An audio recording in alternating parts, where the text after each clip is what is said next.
আম গ্রীষ্মের অন্যতম জনপ্রিয় ফল।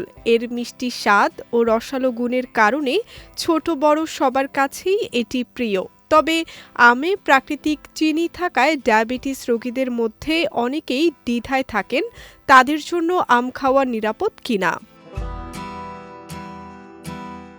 বিশেষজ্ঞদের মতে ডায়াবেটিস রোগীদের জন্য আম পুরোপুরি নিষিদ্ধ নয়, বরং পরিমিত পরিমাণে এবং সঠিক সময়ে খেলে তারা আমের স্বাদ উপভোগ করতে পারেন। তবে অতিরিক্ত আম খাওয়া রক্তের শর্করার মাত্রা বাড়িয়ে দিতে পারে, তাই দিনে একটি মাঝারি আকারের আম খাওয়াই যথেষ্ট। আম খাওয়ার সময়ও গুরুত্বপূর্ণ।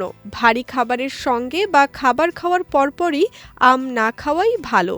সকালের নাস্তা ও দুপুরের খাবারের মাঝামাঝি সময়ে আম খেলে শরীর তা ভালোভাবে গ্রহণ করতে পারে। এছাড়া আমের সঙ্গে বাদাম, শসা বা স্প্রাউটস খেলে রক্তে শর্করার মাত্রা হঠাৎ বেড়ে যাওয়ার ঝুঁকি কিছুটা কমে।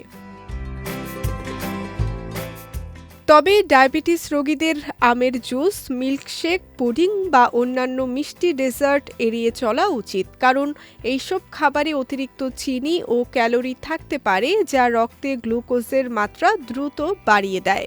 একইভাবে রাতের খাবারের সময় বা ঘুমানোর আগে আম না খাওয়াই ভালো।